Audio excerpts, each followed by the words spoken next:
Vamos a hablar sobre la OMS, sobre todo lo que es, lo que no es, las consecuencias de irse o quedarse, pero antes suscríbete a mi canal de YouTube para recibir notificaciones de próximos videos.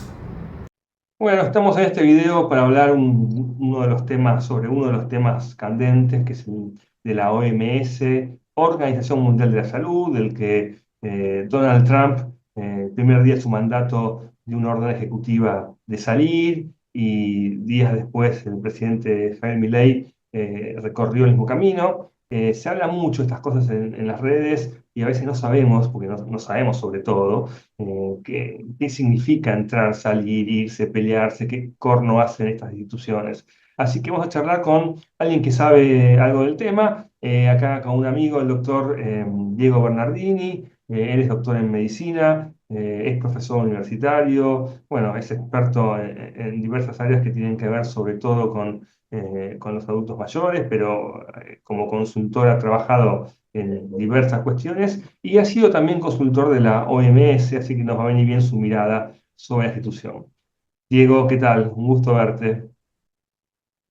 Fer, ¿qué tal? Un gusto, gracias por la invitación y gracias por un tema que sabes que me apasiona, que sigo de cerca y que, bueno, hoy está en agenda nuevamente, no solo por lo de Trump, sino por lo del presidente Milei que acaba de anunciar hace 48 horas. Bueno, brevemente para los que no saben de dónde sale la OMS, qué tendría que hacer, qué hace, dónde está. Mira, la Organización Mundial de la Salud es la agencia especializada en salud del sistema de Naciones Unidas, fue creada en el año 1948. Se encarga de alguna manera, es el órgano rector en lo que respecta a salud global, a reglamento sanitario.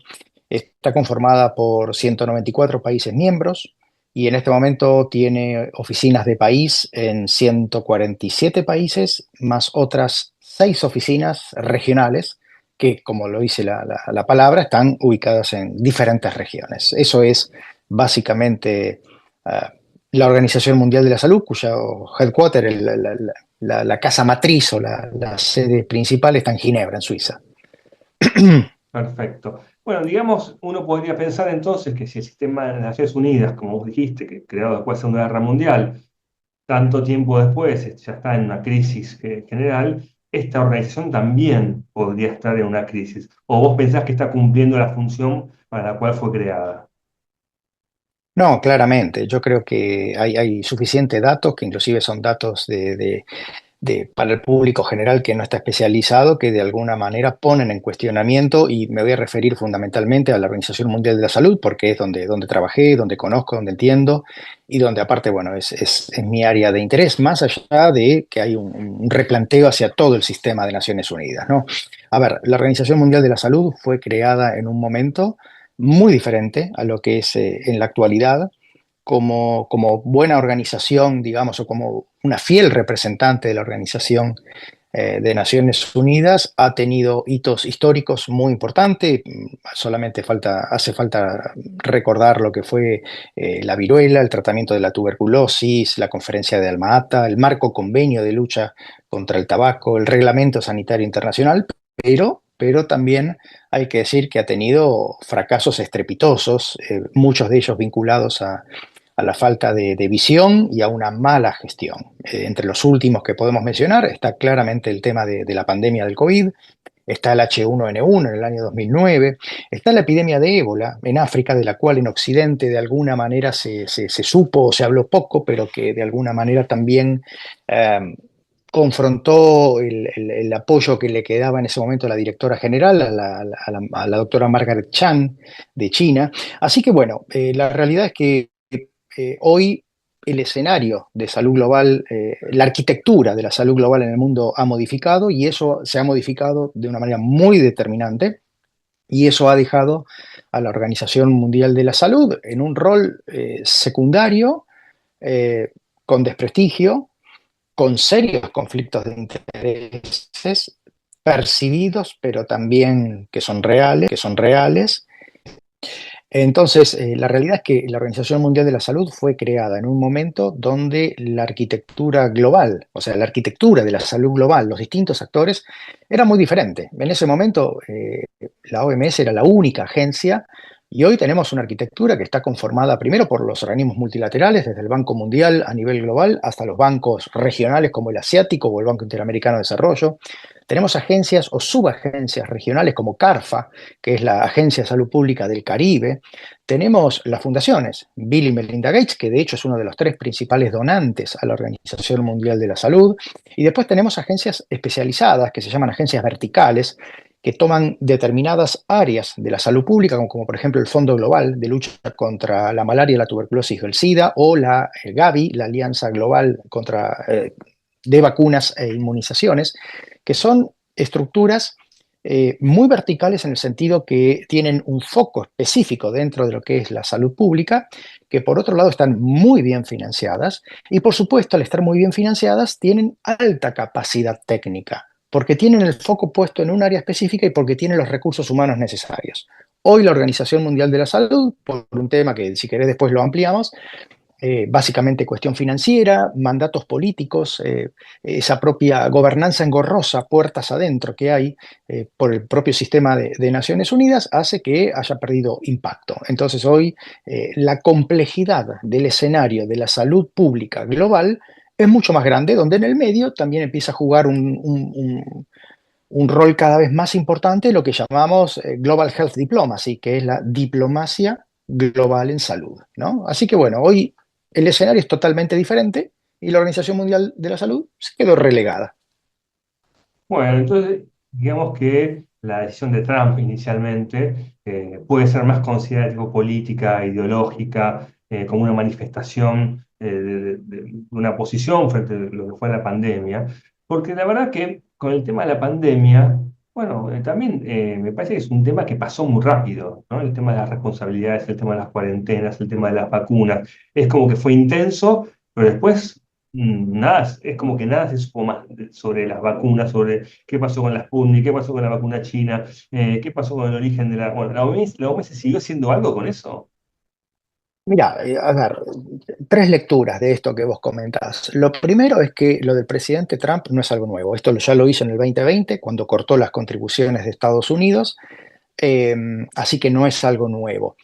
Si vos me preguntás, ¿está bien o está mal? No entro en tela de juicio, pero sí te puedo decir que hay justificativos. Hay justificativos para que el presidente Trump diga esto y también para que el presidente Milei lo haya hecho. Sin embargo, en el caso del presidente Milei, yo creo que hay que matizar algunos aspectos, porque volviendo o vinculando esto con el tema de la pandemia, la OMS lo que hizo fue claramente una mala gestión de la pandemia, ¿de acuerdo? ¿Qué significa esto? Yo te puedo mencionar que en el mes de febrero del 2020, el doctor Tedros Agamenón, que es el actual director general de Etiopía, él prácticamente hacía conferencias de prensa diarias. Y yo recuerdo haber estado una en febrero donde claramente se percibían conflictos de intereses, en este caso con China, cuando ya se sabía que Taiwán venía alertando de lo que estaba pasando en China y no se la escuchó y por supuesto no se divulgó. Entonces ahí de nuevo la política. Ahora bien, ¿qué es lo que ocurre y cuál es uno de los fundamentos para que el presidente Trump vuelva a retirar el apoyo financiero a la Organización Mundial de la Salud? La Organización Mundial de la Salud tiene dos aspectos que puso en agenda en los últimos años, que uno es el acuerdo de las pandemias, o sea, cómo vamos a gestionar y cómo vamos a prevenir futuras pandemias. Esto es de lo principal que se agarra la presidencia de Trump y también justamente lo menciona el presidente Milei, y lo otro es el Reglamento Sanitario Internacional, que ya es un instrumento más técnico, que tiene más antigüedad que este acuerdo de pandemias y que es más discutible, si se quiere. Ahora bien, acá hay que diferenciar dos cosas. La pandemia fue una situación global, la vivió todo el mundo. El confinamiento es una medida de política pública que no depende de la Organización Mundial de la Salud, depende de los partidos. Entonces, yo aquí hago este matiz. Cuando se dice que la Organización Mundial de la Salud estimuló o promovió el confinamiento, esa fue una medida de salud pública, y no estoy defendiendo la Organización Mundial de la Salud, es una medida de salud pública que sabíamos que era efectiva para un determinado tiempo. Lo que después ocurrió, que hay que decirlo en el caso de la presidencia argentina del presidente Alberto Fernández, fue que esto después se extendió por otras motivaciones. Y esto sí sabíamos que no era lo correcto, porque además traía conflicto, traía empobrecimiento y traía todas las consecuencias que nosotros vimos más allá de todo lo que ha ocurrido en la gestión interna. Hablo de Argentina, de lo que fue la pandemia. Entonces, ahí tenemos un par de cosas importantes. Y después esto que vos decías, bueno, ¿qué pasó con el seguimiento? ¿Qué pasó con la vacuna Sputnik y demás? Bueno, esto vuelve a caer en algo en que se responsabiliza y que es parte de la Organización Mundial de la Salud, que es la falta de accountability, de rendición de cuentas, de transparencia. La Organización Mundial de la Salud, por más si uno entra, está el budget del presupuesto, está todo ahí puesto, todo claro, pero lo que la gente no sabe es lo siguiente. Para que, para que también le pongamos cifras a estos. Argentina aporta o le cuesta a los contribuyentes argentinos, la Organización Mundial de la Salud, algo más de 4 millones de dólares anuales. Estos no son los 10 millones de dólares que escuché algún colega con un tanto de solemnidad decir que Argentina gastaba más de 10 millones. No, son 4 millones, un poco más de 4 millones de dólares. Estados Unidos, que es prácticamente el principal contribuyente, contribuye con cerca de o más de 800 millones de dólares para un presupuesto global 2024-2025 de la Organización Mundial de la Salud de 6.800 millones de dólares. Y acá hay un punto. El 70% de ese presupuesto se va en el mantenimiento de las oficinas de país y las oficinas regionales. Entonces aquí tendríamos que preguntar si hoy, como está planteado este mundo global, donde estamos conectados, donde podemos llegar muy rápidamente a los mejores expertos del mundo, si justifica seguir teniendo 147 oficinas de país y 6 oficinas regionales, que tienen un aparato burocrático inmenso y donde no se conoce, como te decía, rendición de cuentas, transparencia, y donde hay algo que la Organización Mundial de la Salud todavía no hace y sí hacen muchas agencias de cooperación o asistencia técnica, que es medición de impacto. Esto significa cuánto lograste por cada dólar que pusiste. Esto no se hace. Entonces, lo que seguimos viendo de parte de esta institución son consensos, compromisos, acuerdos, papeles mojados. O sea, hoy lo que se necesita es impacto. Y hoy en este mundo conectado y globalizado que tenemos suficientes agencias de país. Tenemos mecanismos de cooperación técnica sur-sur, cooperación técnica triangular, donde realmente deberíamos pensar cómo utilizar mejor ese dinero. Hoy hay otros desafíos y la Organización Mundial de la Salud todavía sigue pensando que es el órgano rector o lo que es peor, como acá en Washington, D.C., la Organización Panamericana de la Salud se sigue llenando la boca diciendo que fuimos la primer agencia de salud pública mundial, lo cual es real, pero eso no significa que hoy siga siendo la mejor o que sea referencia. Hoy hay demasiado desprestigio, demasiada falta de transparencia y demasiadas malas últimas gestiones que hoy hacen que presidentes como Trump o el presidente Milley tengan justificativos para tomar estas decisiones. Ahora, también lo que se decía en las redes y bueno, los críticos, que irse de la OMS podría tener impacto en programas de salud pública en Argentina, por ejemplo. ¿Esto es así?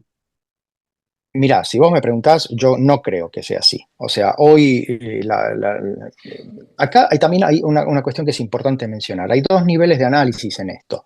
Por un lado, el análisis global. Estamos hablando de la Organización Mundial de la Salud, donde también hay que decir que hay una región del mundo, como es África, que claramente tiene un escenario de salud completamente diferente. ¿Qué quiero decir con esto? En el resto del mundo, sacando gran parte de África, hoy 9, 8 de cada 10 personas se enferman y se mueren por enfermedades de las llamadas crónicas no transmisibles. Básicamente, problemas de salud vinculados a la forma en la que vivimos. África hoy tiene un escenario completamente diferente, que es el que teníamos hace 100 años atrás en el resto del mundo, donde las enfermedades infectocontagiosas, malaria, paludismo, diarreas, problemas de nutrición, problemas de cuidado de la mujer embarazada y el nacimiento inmediato o neonatológico, siguen teniendo ese tipo de problemas. Entonces, hay una doble agenda para un análisis global. Y después tenemos lo que pasa acá en América Latina con la Organización Panamericana de la Salud. Y yo lo pongo en estos términos. Hoy tenemos países como Brasil, que tiene el Instituto Fiocruz, que es el Instituto Nacional de Salud Pública. Tenemos a México, que tenía digo, hasta la administración del presidente López Obrador, que acaba de terminar, tenía un Instituto Nacional de Salud Pública en Cuernavaca, que era referencia en la región. Y tenemos, por otro lado, otros tipos de agencias o de cooperaciones o un grupo de especialistas muy importante en distintos países. Chile también es uno de ellos, Argentina es uno de ellos. Entonces uno se pregunta, ¿dónde va a impactar, en este caso a nivel regional, el tema de salir de la Organización Mundial de la Salud? Si vos me preguntás, en Argentina no tiene por qué impactar, porque además en el escenario de la salud pública argentina está el Banco Interamericano de Desarrollo, está la CAF, está el Banco Mundial y hay otras agencias. A nivel regional, bueno, históricamente hubo 5 países prioritarios: Haití, Guatemala, Nicaragua, El Salvador y Bolivia en nuestra región, que probablemente sean los que puedan tener un impacto. Pero vuelvo a repetir, yo creo que en el mundo como hoy está planteado, eh, deberíamos repensar el rol no solo de la Organización Mundial de la Salud, sino en nuestra región de la Organización Panamericana de la Salud. Eh, hay una gobernanza muy engorrosa para que vos te des cuenta. Todavía no se define bien en el rol de la Organización Mundial de la Salud y la Organización Panamericana de la Salud. Sí es, porque esto yo lo planteé cuando trabajé allí, si somos una agencia de cooperación técnica o una agencia política. O sea, porque hay un doble mandato en la gobernanza. La Organización Mundial de la Salud rinde cuentas formalmente como una agencia técnica, pero desde el punto de vista político a los países miembros. ¿De acuerdo? En el caso de la Organización Panamericana de la Salud, es todavía más complejo, porque no solo se rinde a Naciones Unidas, sino que se rinde a la OEA, a la Organización de Estados Americanos. Todo eso es burocracia. Todo eso es dinero que se va en burocracia y que se pierde en otras áreas. Entonces, yo creo que hoy, como está el tema, vuelvo a repetir, hay justificativos, yo creo que son llamados de atención, yo creo que son llamados de atención este tipo de declaraciones y que tienen un impacto porque hay dinero que no va a llegar a estos organismos. Y ahora, si querés, te cuento cómo se financian para que veas también un poco lo complejo que es entender, porque uno, a ver, yo tuve la posibilidad de trabajar 3 años aquí en Washington y trabajé en una unidad que era la inteligencia institucional, o sea, una unidad que era relaciones externas, movilización de recursos y partnerships, alianza. Nosotros, desde nuestra unidad, que éramos cerca de 8 o 9 personas, dábamos apoyo técnico a las unidades técnicas como salud materno-infantil, como salud comunitaria, tuberculosis, envejecimiento, pero también interactuábamos con los países donantes, con los ministerios, con las agencias de cooperación de cada uno de los países, con el sector privado. Entonces, hay que conocer bien toda la complejidad. No alcanza con decir, bueno, la Organización Mundial de la Salud esto, la OPS esto, lo otro. Es muy complejo entender cómo se vincula. Y te cierro la idea con esto. ¿De dónde viene el financiamiento? O sea, ¿de dónde es que viene ese dinero que recibe tanto la OMS como la OPS? Viene básicamente de 3 fuentes. La primera son las cuotas de país. O sea, cada país tiene una cuota determinada, que es un ratio, una relación que tiene que ver con el Producto Bruto Interno, con la población, etcétera, etcétera. Es como una cuota de club, ¿de acuerdo? Hay otra parte que viene por contribuciones y hay otra, que es la mayoritaria, que es lo que se llaman las contribuciones voluntarias. Digamos, contribuciones voluntarias, que para que te des una idea, en la Organización Mundial de la Salud representan el 87%, ¿sí? En la OPS, a nivel regional, representan un poquito menos. Pero lo que te quiero decir es que la mayor parte de la financiación viene de lo que se llaman contribuciones voluntarias. Ahora, ¿cuál es el detalle, la letra chica en esto? Las contribuciones voluntarias suelen venir condicionadas. ¿Qué significa esto? Significa que, como pasó hace unos años atrás, la Fundación Bill y Melinda Gates te dice: te voy a dar 70 millones de dólares para trabajar con HIV-Sida, pero lo vas a hacer en África y no vas a hablar de métodos de anticoncepción. ¿De acuerdo? Entonces, eso ya te está marcando el terreno, te está marcando la cancha. Y eso es lo que hace, de alguna manera, que el funcionamiento de estas agencias esté totalmente condicionado, esté limitado. Entonces ahí se junta una tormenta perfecta. Se junta eh, un mundo que ha cambiado, un presupuesto y una política que es limitada y una burocracia que es inflexible. Tenés esa arquitectura global de la que hablamos, tenés el mandato, o sea, se mezclan muchas cosas que hacen que, vuelvo a repetir, yo creo que deberíamos repensar cuál es el rol de ese tipo de agencias en un mundo donde el recurso cada vez es más escaso. Bueno, buenísimo. Para no hacerlo más largo, me parece que esto da un marco para entender que en general siempre en las redes o en las charlas informales tiramos títulos, ¿no? Porque es imposible saber de todo. Están pasando muchas cosas todo el tiempo y siempre hay que opinar y siempre hay que decir cosas. Bueno, me parece que esto nos da un marco para entender no, que, digamos, que los políticos, en este caso Trump y Milley, no actúan porque son malos o son buenos o por... No es una disputa moral, sino que tiene que ver también con ideas, con recursos, con intereses, con proyectos. Así que bueno, Diego, no sé si quieres cerrar con algo más que quieras decir. Eh, Mira, pongo a disposición justamente en el 2020 la Universidad de Nuremberg en Alemania y el Instituto de Estudios Políticos que tiene sede en Estocolmo sacó una publicación con diferentes secciones que era básicamente el mundo antes y después del COVID, reflexiones intelectuales, políticas y de relaciones internacionales. Y ahí justamente me pidieron un artículo, un paper que tiene unas 15 páginas, si mal no recuerdo, en relación a la arquitectura de la salud global y la gobernanza en relación al nuevo rol de la Organización Mundial de la Salud. Es un paper del 2020, justamente fue cuando el presidente Trump tomó en su primer presidencia la misión de retirar los fondos, el apoyo económico a la Organización Mundial de Salud. Es un paper que está todavía vigente, así que bueno, lo pongo a disposición por las redes sociales o lo podemos colgar ahí cuando vos lo decidas para que la gente interesada pueda leerlo. ya que está, digamos, te tiro preguntas así rápidas de cosas que quedan. Efectivamente, en la Argentina hubo un porcentaje de muertos mayor que la media por la gestión de la pandemia y pues en la cuarentena.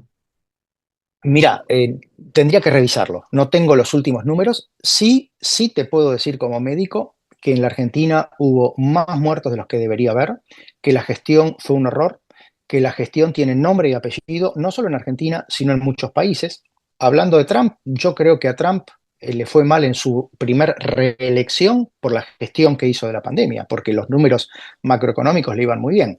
En Argentina, en España, en Brasil hay países donde la gestión tiene nombre y apellido, personas que deberían estar rindiendo cuentas ante la justicia. Eh, Argentina tenía canal abierto para acceder a la vacuna Pfizer. Uruguay, que fue el último país de la región en adoptarla o en comprarla, pudo acceder perfectamente. Y después, bueno, después todo el sufrimiento y todo el doble mensaje que vimos, ¿no? O sea, fue una vergüenza lo que pasó en Argentina y todavía debería haber gente rindiendo cuentas de eso. Bueno, Diego, muchas gracias y seguimos en contacto. Abrazo fuerte.